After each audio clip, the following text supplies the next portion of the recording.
Hey, recording may sound a little different today. I'm in a hotel room somewhere in Alabama.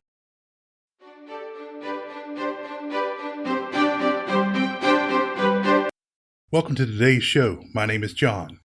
As always, you can subscribe to the show on iTunes or follow the links to social media in the podcast show notes. So please subscribe when you're finished listening. You can also go to snarkymoviereviews.com to read notes, bios, and other random movie thoughts. Today's movie is From Here to Eternity, 1953. This is a war film, but there's very little fighting in the movie. It's a love story, but it's all secondary to being a soldier. Burt Lancaster stars as a top sergeant that gets involved with Deborah Kerr's character. Lancaster's character tries to take care of Montgomery Clift's character as he falls for a prostitute played by Donna Reed. The title of the film is taken from a Rudyard Kipling poem titled Gentlemen Rankers, and the lines are, "Gentlemen rankers out on a spree, damned from here to eternity." According to Wikipedia, a gentleman ranker is an enlisted soldier who may have been a former officer or a gentleman qualified through education and background to be a commissioned officer. Singer Billy Bragg echoed this in his song Island of No Return, saying, "I wish Kipling and the captain were here to record our pursuits for posterity, me and the corporal out on a spree, damned from here to eternity." So it all fits in with the movie. This movie was directed by Fred Zimmerman. It is based on a novel by James Jones, and the book is red hot and full of salty language. The movie was cooled down a bit, using water as a metaphor. The film was nominated for 13 Oscars and won 8, including Best Picture, Best Director, and both the male and female supporting role Oscars. The film is currently rated 52 on the American Film Institute's list of America's 100 Greatest Movies. Roger Ebert placed the beach scene in his 100 Greatest Movie Moments list. The characters are very well developed, and the four mains are supported by Frank Sinatra and Ernest Borgnine. So let's jump right into the actors, many of whom are show veterans. Actors. Burt Lancaster played the tough-as-nails Sergeant Milton Warden. The great Burt Lancaster was covered in Episode 30, Birdman of Alcatraz, 1962. Cast against type, Donna Reed played Alma, the Clip Girl, a.k.a. Lorraine. Reed was first covered in Episode 53, It's a Wonderful Life, 1946. Willis Boucher acted in a small role as an uncredited Army Lieutenant Colonel. Boucher was covered in Episode 37, The Violent Men, 1955. Ernest Borgnine played the aptly named Sergeant Fatso Judson. Borgnine was covered in Episode 18, The Vikings, 1958. Claude Akins played Sergeant Baldy Dom and was one of the unit's boxers. This was Claude Akins' first movie. Akins was covered in Episode 110, The Caine Mutiny, 1954. Montgomery Clift played one of the main roles as Private Robert E. Lee Pruitt. The man's name is Clift. At some point during the show, I will say Cliff. Try to ignore it. Clift was born in Nebraska in 1920. He started on Broadway very early at the age of 13. He stayed in New York for a decade before being lured to Hollywood. His extensive theater training made him a very disciplined and accomplished actor. His first film was Red River, 1948, where he shared almost equal screen time with John Wayne.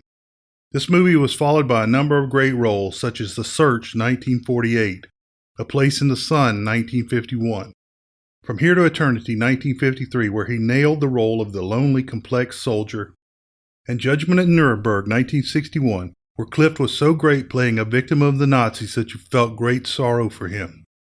Clift had to hide his homosexuality, and he did this fairly well with the help of the studio.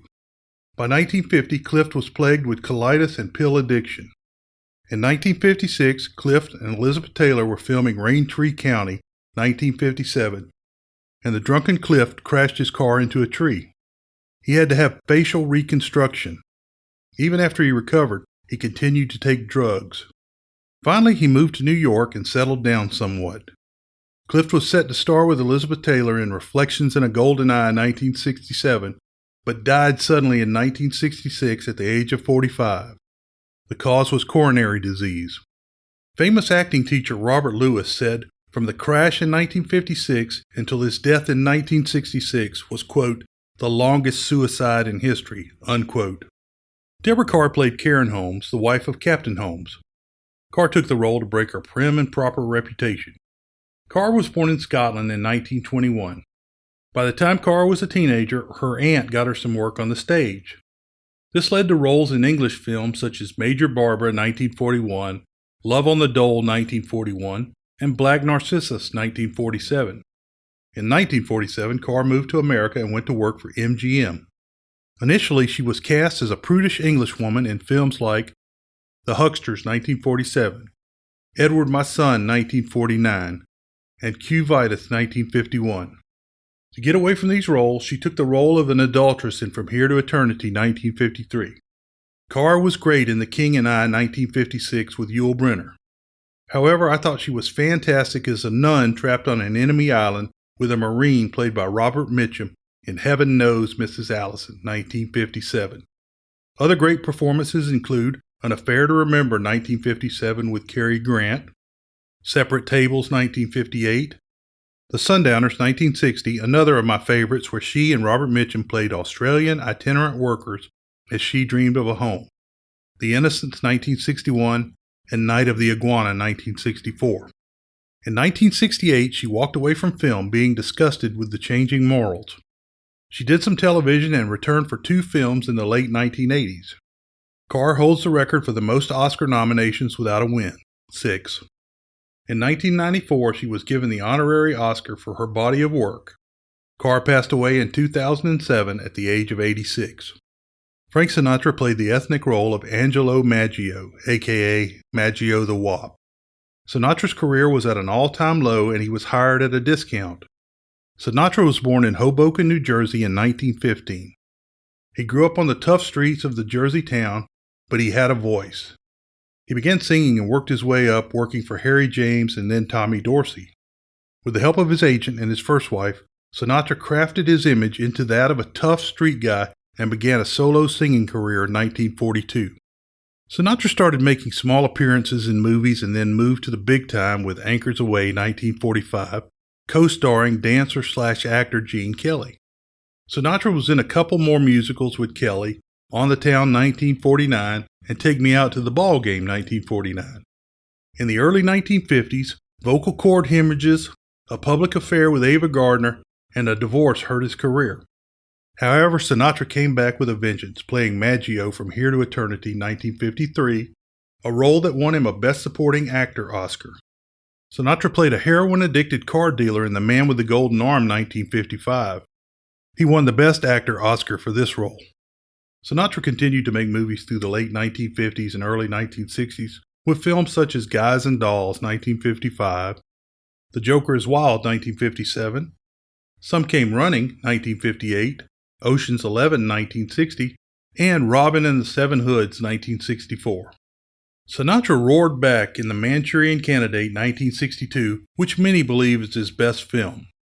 As the 60s rolled to an end, Sinatra kept busy in a spate of war movies that include None But the Brave 1965, about enemy soldiers trapped on an island, Cast a Giant Shadow 1966, about the birth of the nation of Israel, and Von Ryan's Express 1965.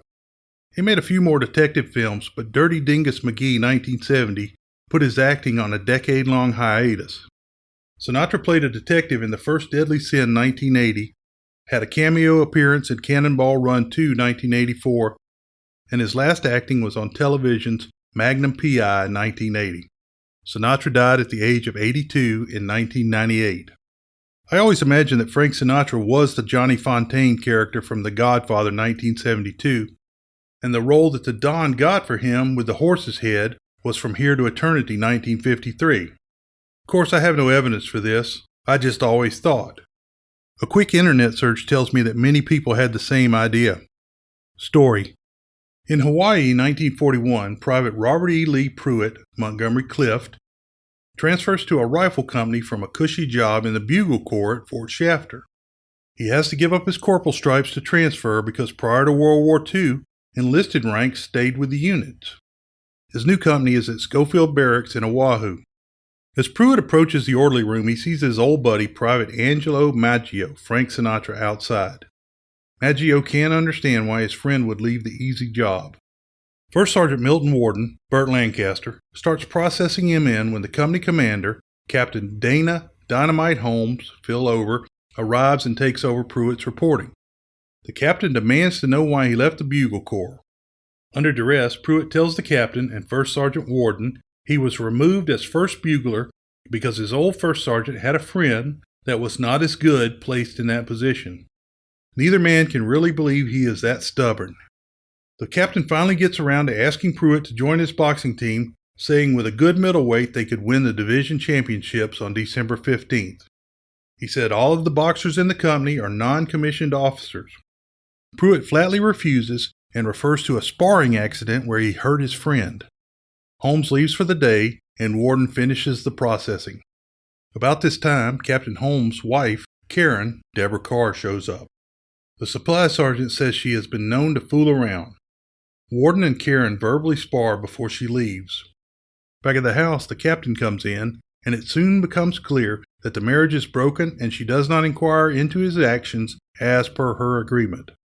The cause of the trouble is not told at this time. Holmes has the sergeants on the boxing team start riding Pruitt.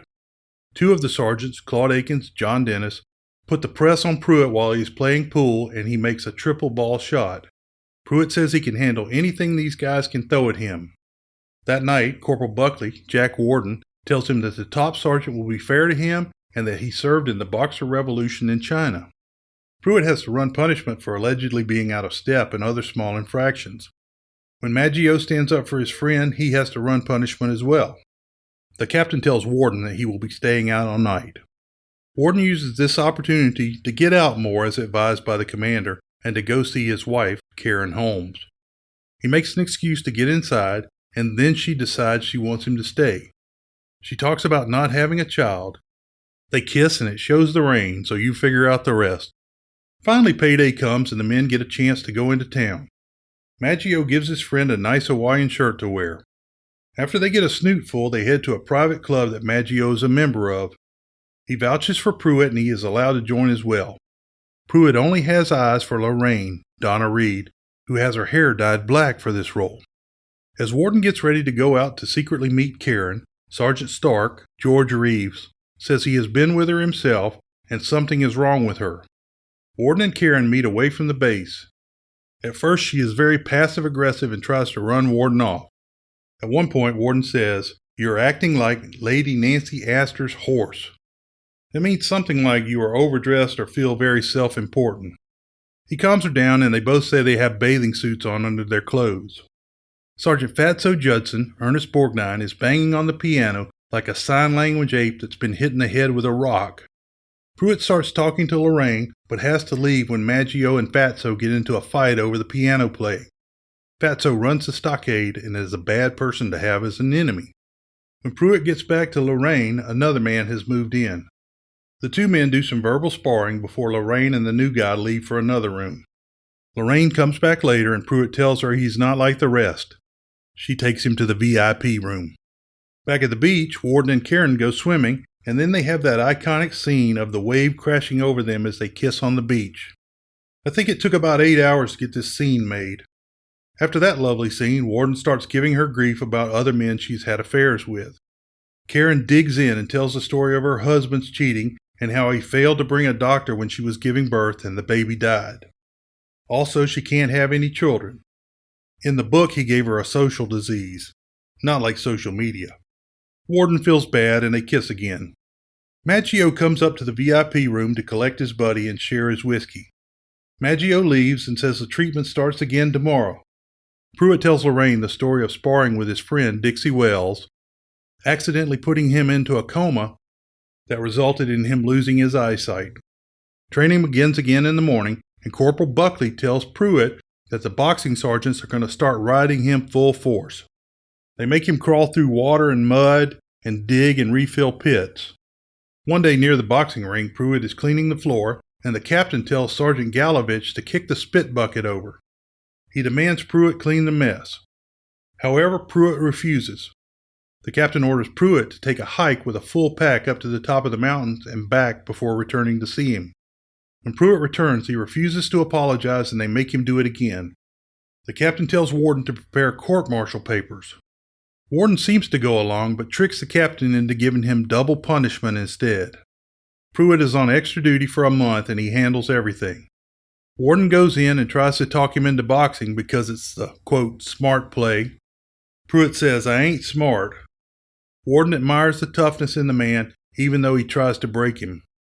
Warden goes into a bar named Choi's, and Maggio and Pruitt are there as well.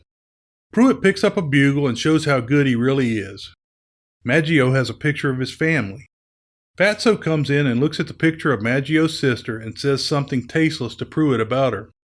Maggio clubs him over the head with a stool, and Fatso pulls a knife. Warden steps in saying it would be too much paperwork if Maggio were killed. Fatso then comes after Warden, who breaks a beer bottle in half. Fatso decides not to try it.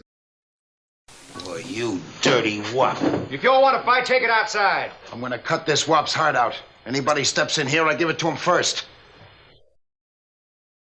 One step further, Fatso, and I'm gonna debrain you. Nobody's gonna do nothing. Anybody does any killing around here, I'll do it. This is a private affair, Warden. No, it ain't. This man's in my company. And you ain't making 2 extra weeks paperwork for me for nothing. Out for blood, huh? You'd puke your guts out at the sight of a dead man. Put down that stool. Put it down!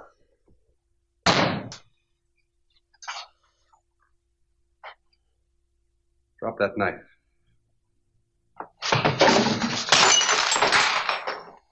Okay, Fatso. It's killing you want. Come on. Well, come on. Burt Lancaster is so cool. Fatso warns Maggio that one day he will end up in the stockade. Pruitt picks up Fatso's knife. Warden tells Pruitt he can have a weekend pass. That weekend, Maggio is getting ready to go on pass, and Sergeant Galovich grabs him for guard duty. Lorraine is kind of hard on Pruitt as she is busy at the club. She tells him that her name is really Alma. Pruitt goes to another club, and Alma finally joins him. He tells her that he loves the Army. When she says the Army doesn't love him back, he tells her that just because you love something doesn't mean it has to love you back. He also tells her that he played bugle in front of the president at Arlington Cemetery. Maggio shows up drunk and finally tells him that he has gone AWOL from guard duty. In this scene, Maggio grabs 2 olives and throws them along the bar pretending to shoot crabs. He yells "Snake Eyes," the story of his life. This was all ad-libbing by Sinatra and was shot as his audition. Sinatra was thought of so low at the time they made him pay for his own audition expenses, flying from Africa, where his wife, Aba Gardner, was filming Magamba, 1953, all the way to Hawaii. The relationship between Sinatra and Gardner was so bad during the African film that she may have had an abortion, a story relayed by a friend. Good friend. Alma accepts Pruitt going back to look after his friend. Pruitt finds Maggio naked and goes to get a cab. 2 military police come and arrest Maggio before Pruitt can get back. Finally, they get word that Maggio has been given 6 months in the stockade. When Maggio gets to the stockade, Fatso is waiting for him. Things ease up for Pruitt, and he and Alma are dating regularly, and she gives him a key to her house. Warden and Karen are still seeing each other. Every time they see soldiers, they have to hide. Tired of hiding, Karen proposes that Warden become an officer so she can divorce her husband and marry him. Warden finally agrees. Pruitt asks Alma to marry him. He says he will box to get his stripes back. Alma says she wants to go back home in style and marry a proper man. Karen tells the captain she is seeing someone else and wants a divorce. Pruitt finds out that Fatso is beating Maggio. Maggio, like Pruitt, won't complain. Pruitt is pulling grass and Sergeant Galovich comes and steps on his hand. Galovich starts hitting Pruitt, but Pruitt won't fight back. The detail sergeant goes to Holmes and Warden for help. Holmes says he will take care of it. Pruitt finally starts hitting Galovich in the midsection. Holmes just watches as Pruitt is knocked to the ground. Pruitt gets up and destroys Galovich. The base commander and a major see Captain Holmes not stopping the fight. With Galovich being beaten, Holmes steps in to stop the fight. Galovich says Pruitt started the fight. All the men, including some of the boxers, say Galovich started the fight. Holmes says the matter will be forgotten since his man was at fault. The other boxers now respect Pruitt. Pruitt and his friends are drinking and singing. Warden is nearby and drunk as a skunk. Pruitt heads for Choi's, On the way, he runs into Warden, and they share a bottle. Warden is proud of Pruitt, but knows he will be broken one day. Maggio staggers back through the dark. He tells of the beatings he has taken and the fall he took while escaping. Maggio dies in Pruitt's arms. Later, a tearful Pruitt plays taps for his dead friend. Back in town, Pruitt waits outside the new Congress Club until Fatso comes out. They go into the alley and Fatso pulls a knife. Pruitt pulls out the one that Fatso left when he was fighting Maggio. During the scuffle, Pruitt kills Fatso, but is wounded in the gut himself. Pruitt goes to Alma's house to hide out. Warden reads about the killing and carries Pruitt as present for duty even though he's AWOL. Since the fight in the yard was witnessed by the base commander, an investigation was conducted. They pull in Holmes and tell him he is going to be court-martialed. Holmes asks if there is any other way, and the commander tells him to resign immediately. Captain Ross takes over the company and says no man will earn his stripes through boxing. He has Galovich demoted to private and puts him in charge of cleaning the latrine. About that time, Karen calls Warden and says she needs to see him right away. The calendar on the wall shows it's December 6, 1941. Karen and Warden meet, and she says that she has to ship back to the States with her husband. Warden admits that he has not put in his paperwork to become an officer. Karen now knows that the two will never be together. Warden is more concerned with finding Pruitt than being with her. Pruitt is getting better, but he is drinking and kind of snotty. Before 8 a.m. on Sunday morning, the Japanese attack Pearl Harbor. Warden takes charge of the men as Pruitt lays in a fever. Warden tells the sergeants to get Browning automatic rifles and take ammo to the roof. He tells the other enlisted men to get ready and wait by their bunks.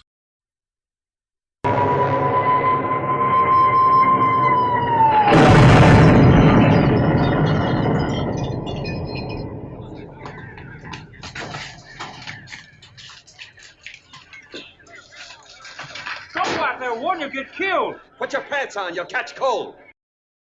He grabs a cook and says, "Make a pot of coffee." No, make a barrel of coffee. Even with planes attacking, the corporal refuses to issue ammo. Warden has the men break down the door. Warden and the other sergeants go to the roof to shoot at Japanese planes. They bring down at least one. Warden is hip firing a .50 caliber with his hand on the barrel. He'd need an asbestos glove. They have some nice clips of the real attack on Pearl Harbor cut in. That night, Pruitt gets dressed and heads back to base even though there's a curfew, a blackout, and martial law. The guards are really nervous, expecting a land attack to follow the air attack. As Pruitt runs across a golf course, a guard calls for him to halt, then fires. He is shot and falls dead into a sand trap. When Warden finds out, he says Pruitt was a good soldier. Warden looks at Pruitt's bugle mouthpiece and laments about him being a hardhead and not boxing. Because of the attack, the boxing tournament will be canceled anyway. Several weeks later, Alma and Karen meet on a ship leaving for the States. Karen throws 2 leis into the water. She says if they float inland, you will return to the islands. Alma says she will never come back. Alma says that her fiancé was in the Army Air Corps and was killed during the attack. She says his Silver Star went to his mother, and they were very fine Southern folks. When she says the name, Robert E. Lee Pruitt, Karen makes the connection and knows Alma is lying. She doesn't say anything as Alma holds Pruitt's bugle mouthpiece. Notes: this book really had to be sanitized of homosexuality and language before they could get the Army's support to make the movie. Also, the cat houses had to be changed to gentlemen's clubs. Harry Cohen, the head of Columbia Studios, wanted Aldo Ray for Pruitt, Robert Mitchum or Edmund O'Brien for Warden, Rita Hayworth for Karen, Julie Harris for Lorraine, and Eli Wallach to play Maggio.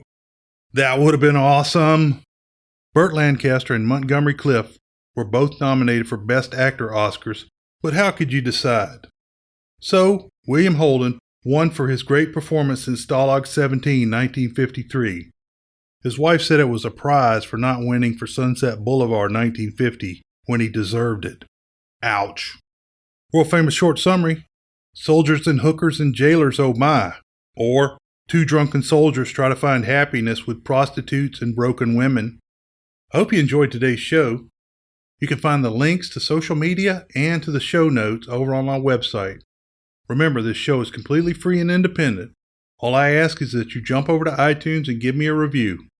It really helps the show get found. Beware the Moors.